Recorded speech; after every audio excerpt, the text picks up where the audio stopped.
Welcome to Phantasy Enterprise, and thank you for coming and watching my video. So today we have a 2016 Toyota Corolla that we're going to do a front bumper swap on. As you can see, the front bumper is damaged, and we are going to swap it out with a replacement one. The replacement one is going to be an aftermarket one, not an OEM one, but this is how you would do it. First thing first, I open the hood. Once I open the hood, I take a look, I try to locate what I need to take off. As you can see, there are going to be a series of clips, screws that you're going to have to take off to install and remove the old bumper and the new one. So I believe these are 10 millimeters in the front. Don't quote me on that, but I think it was just that front bolt and then two clips, and then there's going to be a few more bolts in the front, and then there's going to be a couple bolts at the bottom of the bumper as well, and a few more clips on the side.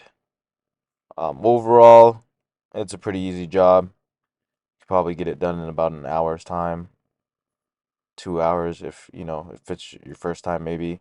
But generally, it's a pretty easy job. I would recommend it for anybody. All right, for this next part, what you're going to want to do is have the car jacked up or lifted up because you need to get under and access the underside of the car so you can take off the bolts. It's just a series of bolts around the car. You don't need to take everything off, so don't overdo it. Just take off the parts that you do need. Um, as you can see, that's why I'm, taking off some bolts and pulling things here and there to see which bolts really need to go and which bolts don't. So while you're down there, I would recommend kind of just taking a look in the layout of how the bumper is installed, what it's connected to, because essentially when you put it back on, you're going to have to put everything back on in reverse. So it's handy to do that. In addition to that, I would also pay attention to bolt size and patterns just to make sure if a bolt is in a different spot and it's either longer or shorter or has, different threads. I would pay attention to that.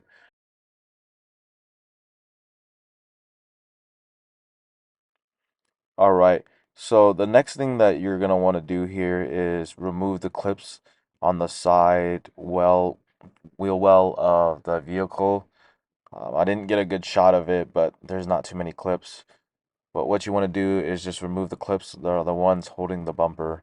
And essentially, once you get the ones from under, the ones up top, and the ones on the sides, then the bumper should come right off, as you will see here shortly. Bam, look at that. Butter. All right, here's a visual of the new and the old bumper. Most important thing you want to do is take off the old hardware from the old bumper, and then once you take it off, make sure you want to go ahead and install it to the new bumper. See that? It's important because those are the clips that are on side the bumpers that hold up the bumpers. So it's really important you don't miss that step. Next, I want to have to connect the front bumper to the new front grille because it's different. Um, this one goes with this new bumper that I got, so I got to make sure I put them together. I wouldn't recommend putting the old bumper grill onto the new bumper. Sometimes it doesn't line up and it just won't work. In my situation, it didn't line up, it didn't work, so I definitely just used the new bumper with um, the new bumper with the new grill.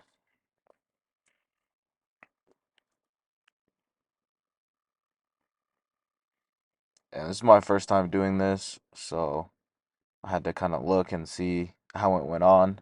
But for the most part, the front grill is mainly just clips. It clips in all around, so you do definitely have to position it right. And then when you do position it right, you do have to apply a solid amount of pressure. And I was actually giving it a little go. I was trying to get it in, but it wouldn't go in. as good as I wanted to. As you can see, I'm having a little bit of difficulties, which is just, the normal nature of things when you're dealing with stuff like this. But eventually, I do get it able to get clicked in. Some I had to, really squeeze really hard in certain areas to really get the clip to close. Some I had to get a flathead and kind of give it a little nudge so that it would get a little more space connected to between each other or whatnot, so then it would finally clip on. As you can see, I'm still proactively trying to work clipping on the bumper. I know how YouTube videos, you'll watch a YouTube video and you'll watch like a minute of it, 2 minutes of it, and then they're like 30% done, 50% done with the project or the work they're doing. Don't get fooled by that. Remember, YouTube videos are highlights and just snippets of the most important parts of DIY videos. So don't get fooled when you see a 7-minute video for an hour job and then think it's only going to be 20 minutes. So that's that's advice I would recommend you learn earlier and sooner than later. But hey, as long as you're having fun while you're doing it, you should be all right. But eventually, as you can see, I'm working my way around because every time I push one clip in, one other clip isn't going in. So I was having trouble.